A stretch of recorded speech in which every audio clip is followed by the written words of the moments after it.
9 অনুশীলনীৰ 2.5 মই ইতিমধ্যে 8লৈ কৰিছোঁ 9 10 এই দুটা বাকি আছিল 11ৰ পৰাও সেইখিনি কৰি দিয়া হৈছে 9 10 এই দুটা বাকি আছে মই এই দুটা আজি তোমালোকক কি কৰি দিম দেখুৱাই দিম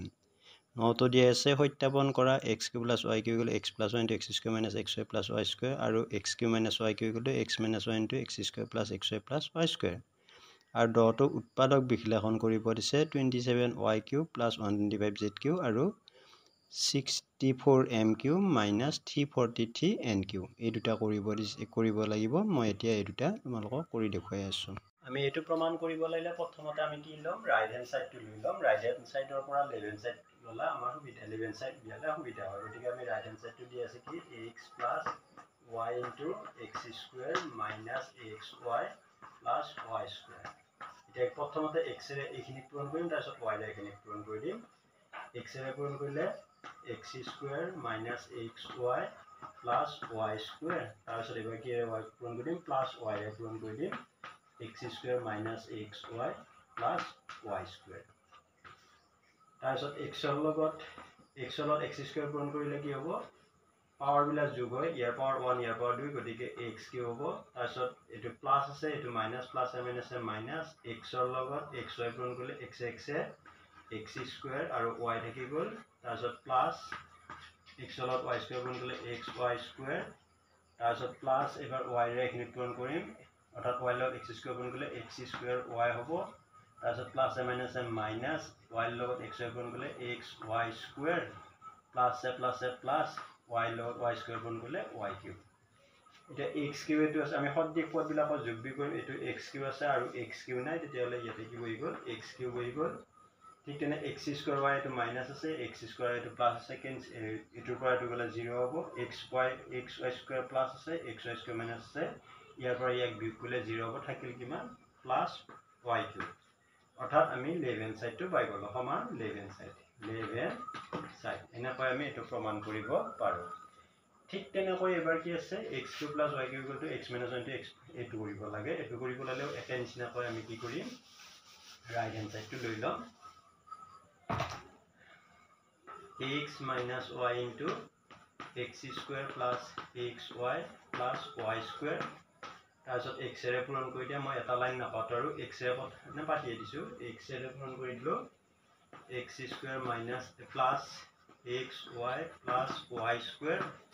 তাৰ পিছত মাইনাস y ৰে আকৌ কি কৰিম x² + xy + y² পূৰণ কৰি দিম তাৰ পিছত x ৰ লগত x² পূৰণ কৰিলে x³ তাৰ পিছত প্লাস x² y + xy² এটো লৈ এটো পূৰণ কৰিলে চিনটো আগত পূৰণ কৰিলে মাইনাস প্লাস মাইনাস x² লগত পূৰণ কৰিলে x² y minus plus minus y লগত xy পূৰণ কৰিলে xy² minus plus minus y³ গতিকে এটো x³ আছে x³ আহিল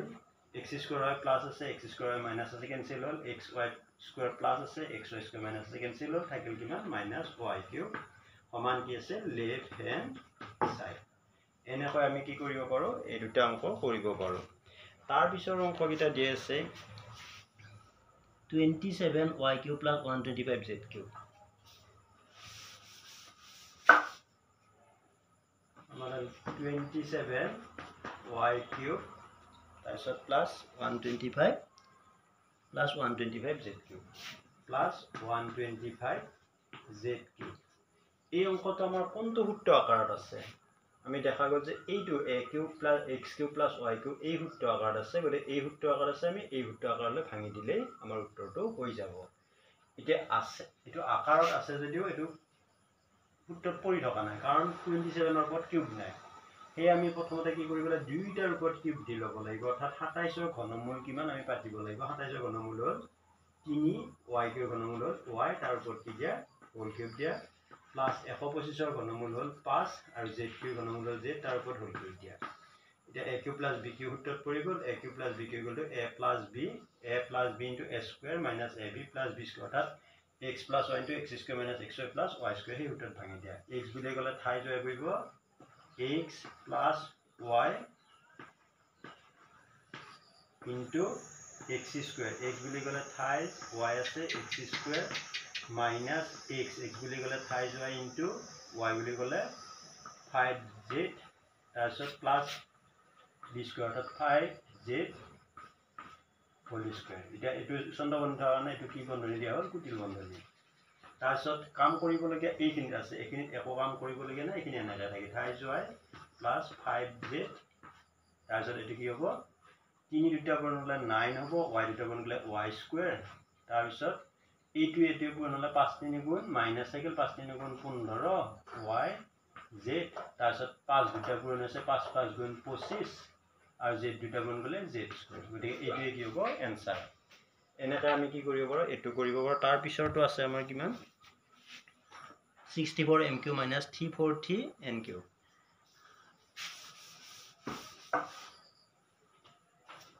64 m cube minus 343 n cube. এইটো আমাৰ সূত্ৰত পৰি থকা নাই, গতিকে আমি সূত্ৰত পেলাই লওঁ a কিউব প্লাছ b কিউবত 64 ঘনমূল কিমান হ'ব 4 4 ষোল্ল 4 ষোল্ল 64, গতিকে 4 হ'ব আৰু m ইনটু ঘনমূল m, গতিকে 4m কিউব মাইনাছ এইটো এতিয়া ঘনমূল কিমান হ'ব এই 343 ঘনমূল হ'ব 7 7 গুণ 49 49 এইটো 49 তাৰ লগত 7 গুণ কৰিলে কিমান হ'ব 7 9 গুণ 63 7 4 গুণ 28 30 30 গতিকে 34 343 অৰ্থাৎ ইয়াৰ ঘনমূল কিমান হ'ব 7 হ'ব 7n হোল কিউব। এতিয়া এইটো a cube minus b cube সূত্ৰত পৰি আছে, a cube minus b cube সূত্ৰত ভাঙি দিয়া a minus b 4m minus 7n তাৰপিছত কি আছে a square 4m whole square a square ক'ব পাৰি x স্কুৱাৰ ক'ব পাৰি 4m হোল স্কুৱাৰ তাৰপিছত plus 4m into 7n plus 7n whole square. তাৰপিছত কাম আছে এইখিনিত কৰি দিয়া 4m মাইনাছ 7n এইখিনি ঠিকে থাকিল। তাৰপিছত এইখিনি কি আছে 4 4 গুণ 16 m স্কুৱাৰ প্লাছ 7 4 গুণ 28 mn প্লাছ 7 7 গুণ 49 49 n স্কুৱাৰ। গতিকে এনেকৈ এই দুটা অংক কৰি দিলোঁ।